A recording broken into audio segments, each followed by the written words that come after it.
자기 자신한테 어떤 말을 하면 좋을까요? 근데 사실은 어떤 말을 해주기 이전에 내가 어떤 말을 하고 있는지부터 좀 잘 알아차리는 게 좀 필요하다고 생각을 합니다. 많은 분들이 이 자기 비난을 습관적으로 하면서 자기 비난하고 있다는 것조차도 잘 알아차리지 못하는 분들이 많기 때문에 어떤 이야기를 하기 이전에 내가 어떤 이야기를 하고 있는지부터 좀 더 주의를 기울였으면 좋을 것 같고요. 그래서 저는 이런 질문을 꼭 여러분들 스스로 많이 던졌으면 좋을 것 같아요. 나는 나를 왜 이렇게 대하는가? 특히 이제 여러분들이 자기 자신을 비난하거나 굉장히 어떤 자책하게 됐을 때 이런 질문을 한번 해보세요. 나는 왜 이렇게 나를 계속 비난을 할까? 나는 왜 이렇게 나를 이렇게 느낄까? 이런 질문을 하면 어떨 것 같나요? 이 질문을 계속 한다고 한번 생각을 해봅시다. 나는 왜 나를 이렇게 대할까? 나는 왜 이렇게 나를 느낄까라고 그 질문을 반복하면 어떤 변화가 생길까요? 여러분들은 상담을 하면 왜 변화가 일어난다고 생각하세요? 사실 상담을 하면 이 치료자나 상담가는 별로 이야기하지 않습니다.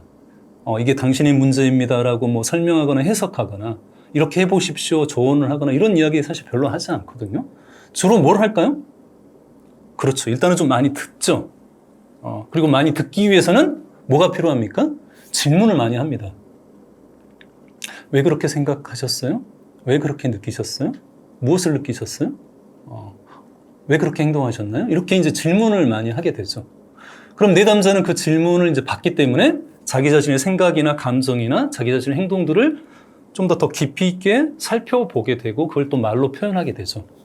이런 식으로 자기 자신한테 질문을 하게 되면 자기 자신의 감정이나 생각이나 행동을 좀 더 잘 알아차리게 됩니다. 그리고 상담이 좀 더 이어지면 그 질문이 내면화가 됩니다. 그러니까 상담 시간에만 질문을 받고 내가 이렇게 대답을 하는 게 아니라 그 질문이 내 마음속으로 스며들어서 일상생활, 상담과 상담 사이 시간에도 내 스스로가 내 자신한테 말을 걸고 질문을 던집니다. 지금 내가 왜 이렇게 느끼고 있지? 지금 나는 뭘 느끼고 있지? 이 감정을 뭐라고 할 수 있지? 이런 식으로 자기 자신한테 질문을 던지는 게 점차적으로 내면화가 되고요. 이런 질문 자체가 계속 스스로에게 던지다 보면 나중에는 대안적인 사고나 대안적인 행동으로 이어집니다. 이렇게 생각해 볼 수도 있지 않을까? 이렇게 한번 해보면 어떨까? 이런 식으로 스스로가 자기 개선의 어떤 그러한 대안적인 사고와 대안적인 행동으로 이어질 수가 있겠죠. 그래서 저는 이 질문이 굉장히 좀 중요하다고 생각이 들어요. 그래서 여러분들한테 꼭 여러분 스스로 특히 자기 비난을 많이 하시는 분들이 있다고 한다면 나는 왜 이렇게 나를 비난하는가? 나는 왜 이렇게 나 자신을 형편없다고 느끼는가라고 질문을 한번 해보시면 좋을 것 같아요. 물론 처음에는 바로 이제 답이 나오지는 않죠. 몰라, 나도 몰라. 막 이렇게 더 생각하기 싫다라고 이제, 괴로우니까 피하고 싶지만 그래도 좀 더 질문을 던지다 보면 원래 내가 그런 사람이 아니라 사실은 내가 경험했던 부정적인 경험들 때문에 이런 자기 비난의 어떤 습성 또 그런 누군가 나를 비난했던 그런 말들이 내면화가 되어졌던 것들을 알 수가 있을 겁니다. 그래서 좀 더 자기 자신을 이해할 수 있게 되고요. 이건 자기와의 관계뿐만 아니라 다른 사람과의 관계도 역시 마찬가지입니다. 제가 관계를 읽는 시간이라는 책을 2018년에 썼다고 말씀드렸는데요. 이 책의 핵심 질문도 그것부터 시작합니다. 나는 이 사람과 왜 이렇게 관계 맺고 있는가? 이 질문을 내가 문제가 있다고 생각하는 어떤 사람과의 관계에서 계속 떠올린다면 어떤 변화가 생길까요? 제가 이제 2018년도에 이 책을, 관계를 읽는 시간이라는 책을 쓸 때 초등학교 친구를 만났어요. 친구랑 이제, 만났는데 친구가 저를 보자마자, 야, 돼지갈비 먹으러 가자. 이렇게 얘기하는 거예요. 근데 생각을 해보니까 그 친구하고 만날 땐 거의 그런 식이에요. 항상 그 친구가 먹고 싶은 거 먹으러 가고 그 친구가 편한 시간에 그 친구가 나오기 편한 어떤 곳에서 만나서 늘 그 친구 위주로 이렇게 약속이 잡혔죠.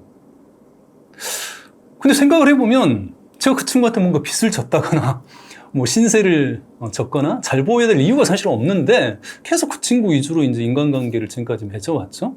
그날도 저한테 뭐 먹고 싶은지 물어보지도 않고 그 친구가 이제 돼지갈비 먹고 싶다라고 해서 돼지갈비집을 갔는데 제가 이제 먹다 보니까 그 친구는 이렇게 팔짱을 딱 끼고 이렇게 한 점 한 점 먹는데 저는 이제 집게로 이제 고기를 올리고 뒤집고 막 혼자 자르고 이렇게 있는 거예요. 그러면서 순간 그런 의문이 드는 거예요. 나는 이 친구랑 왜 이렇게 인간관계를 하고 있지? 그래서 그날 제가 퍼뜩 깨달았죠. 아, 이게 어느 순간부터는 이걸 전혀 의식하지 않고 습관적으로 이렇게 내가 하고 있지만 내가 이 친구랑 사실 이렇게 인간관계를 안 해도 된다. 그래서 그날 집게를 딱 내려놓고 저도 팔짱을 이렇게 딱 꼈죠. 어떤 일이 벌어졌을까요? 이제 막 연기가 나왔죠. 근데 제가 이제 나는 집게를 들지 않겠다라고 이렇게 딱 팔짱을 끼고 있으니까 그 친구가 이제 집게를 들어서 고기를 이제 자르게 됐죠. 이런 식으로 이 질문하는 게 굉장히 중요합니다. 그래서 어떤 이야기를 나한테 해주느냐, 뭐 좋은 얘기 해주면 좋죠. 그렇지만 그 전에 내가 나한테 이렇게 질문하는 게 참 좋고요.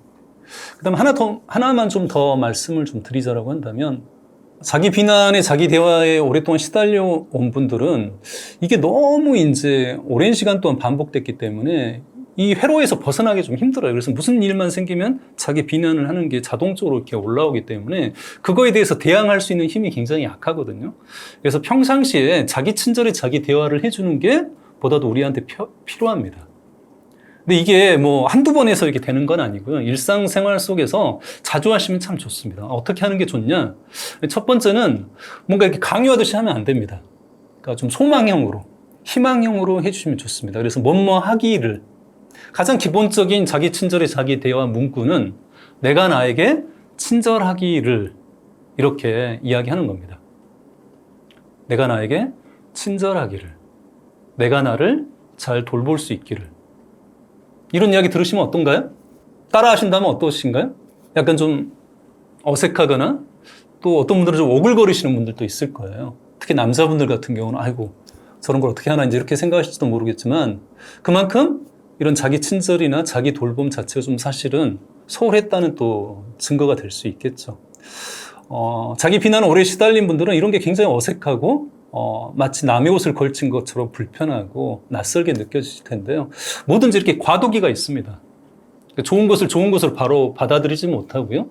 처음엔 굉장히 낯설고 이상하고 이질적인 것을 느끼지만 또 시간이 지나다 보면 좀 더 익숙해질 수 있겠죠. 그래서 이렇게 내가 내 자신을 친절하게 돌봐줄 수 있기를 바라는 마음을 담아서 자기 친절의 자기 대화 문구를 만드시면 좋습니다. 그게 뭐 정해진 건 아니고요. 여러분들 스스로 만드시면 좋습니다. 저는 이제 자기 돌봄 자기 클럽을 이제 운영하고 있는데요. 자기 돌봄 클럽 분들하고 이렇게 해봤더니 의외로 자기를 너무 이제 괴롭히고 너무 착취하시는 분들이 많아서 그 문구가 가장 인기가 많았어요. 어떤 문구일까요? 내가 너무 애쓰지 않기를. 이 문구를 너무 좋아하시는 거예요. 그러니까 그만큼 너무 스스로한테 채찍질을 가하시는 분들이 많은 거죠. 참고로 저는 이제 10년 정도 계속 자기 친절에 자기 대화하는 문구가 있습니다. 저는 이제 자해 명상이라고 하는데요. 자기 친절 명상하면서 제 가슴 속에서 이렇게 울려 나오는 그런 자기 친절 문구가 있어서 그걸 10년 동안 하고 있는데 틈나는 대로 합니다. 뭐 길 걷다가도 하고, 뭐 거울 보고도 하고, 뭐 저녁에 자기 전에도 하는데요. 내가 힘들 때조차 나에게 친절할 수 있기를 이렇게 이제 이야기를 합니다. 근데 이 이야기를 할 때 그냥 이렇게 말만 하면 좀 효과가 좀 덜 하고요. 이렇게 자기 자신을 접촉하면서 이야기를 해주면 훨씬 더 효과적입니다. 많은 분들이 교감신경, 부교감신경 아시죠? 교감신경은 흥분, 부교감신경은 흥분의 반대말 이완. 그렇죠? 근데 부교감신경 중에 가장 대표적인 부교감신경이 미주신경입니다. 미주신경이 이 얼굴, 그 다음에 귀 뒤쪽 목, 그 다음에 이 심장 위쪽 가슴, 가슴 상부 쪽으로 이렇게 분포되어 있는데요. 이 앞쪽 미주신경이 부교감신경 중에서 이완 기능을 담당하기 때문에 이 앞쪽 미주신경을 자극하고 마사지 해주거나 토닥토닥 해주시면 이게 좀 더 자기 진정, 자기 위로 효과가 나타납니다. 그래서 자기 친절에 자기 대화할 때는 꼭 이런 식으로 가슴을 토닥토닥 하면서 내가 힘들 때조차 나에게 친절할 수 있기를. 또 이렇게 나비퐁도 좋습니다. 쓰담쓰담 하시면서 내가 나를 잘 돌볼 수 있기를.